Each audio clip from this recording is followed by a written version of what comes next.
जंगल के राजा शेर को अपनी शक्ति पर बड़ा घमंड था। वो स्वयं को सबसे शक्तिमान समझता था, इसलिए जंगल के हर जानवरों पर अपनी धौंस जमाता रहता था। जंगल के जानवर भी क्या करते, अपने प्राण सबको प्रिय थे, इसलिए न चाहकर भी शेर के सामने नतमस्तक हो जाते। एक दिन दोपहर के समय शेर एक पेड़ के नीचे सो रहा था। वही एक मच्छर भिनभिना रहा था, जिससे शेर की नींद में खलल पड़ रहा था। वो एक मच्छर से बोला,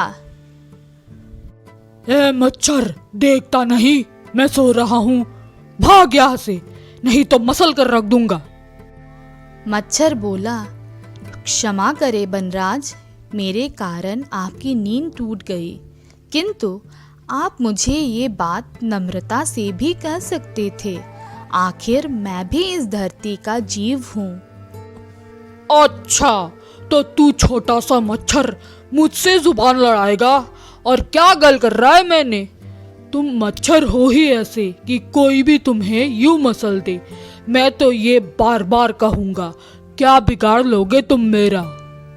मच्छर को शेर की बात और व्यवहार बहुत बुरा लगा। वो अपने साथी मच्छरों के पास गया और उन्हें सारी बात बताई। सभी मच्छरों को शेर की बात चुभ गई। उन्होंने तय किया कि इस संबंध में एक बार सब मिलकर शेर से बात करेंगे। सभी मच्छर शेर के पास पहुँचे और बोले, बनराज, हमें आपसे बात करनी है। जल्दी बोलो, मुझे तुम जैसों से बात करने की फुर्सत नहीं है।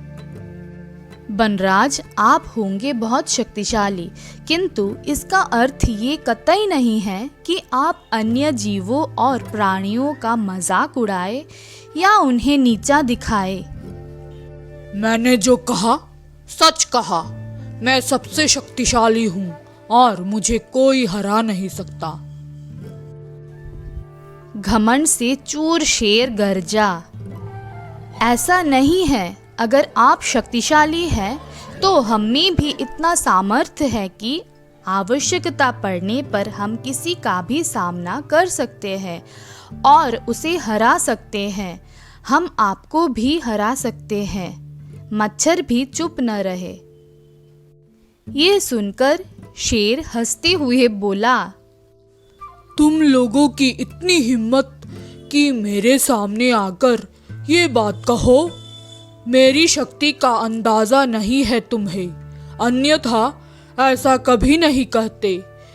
अभी भी समय है, भाग जाओ यहाँ से, नहीं तो कोई नहीं बचेगा। शेर के घमंड ने मच्छरों को क्रोध कर दिया। उन्होंने ठान लिया कि इस शेर को मज़ा चखाकर ही रहेंगे। वे सारे एकजुट हुए और शेर पर टूट पड़े। वे जगह जगह उसे काटने लगे। वो दर्द से कराह उठा। इतने सारे मच्छरों का सामना करना उसके बस के बाहर हो गया था। वो दर्द से चीखता हुआ वहाँ से भागा, लेकिन मच्छरों ने उसका पीछा नहीं छोड़ा। वो जहाँ भी जाता वे भी उसके पीछे जाते और उसे काटते। आखिरकार शेर को झुकना पड़ा। उसने हार मान ली। वो मच्छरों के सामने गिड़गिड़ाने लगा, मुझे छोड़ दो, मुझसे गलती हो गई। जो मैंने तुम्हें तुच्छ समझकर तुम्हारा मजाक उड़ाया और तुमसे बुरा व्यवहार किया। आज तुमने मेरा घमंड तोड़ दिया। अब मैं कभी भी किसी को नीचा नहीं दिखाऊंगा। मच्छरों ने शेर को सबक सिखा दिया, इसलिए उन्होंने उसे काटना बंद कर दिया। वे बोले, घमंडी का घमंड कभी न कभी अवश्य टूटता है। आज तुम्हारा टूटा है, घमंड करना छोड़ दो, अन्यथा एक दिन ये तुम्हें ले डूबेगा। और कभी किसी प्राणी को नीचा मत समझो। हर किसी का अपना सामर्थ्य और शक्ति होता है। शेर तौबा तौबा करते हुए वहां से भाग गया।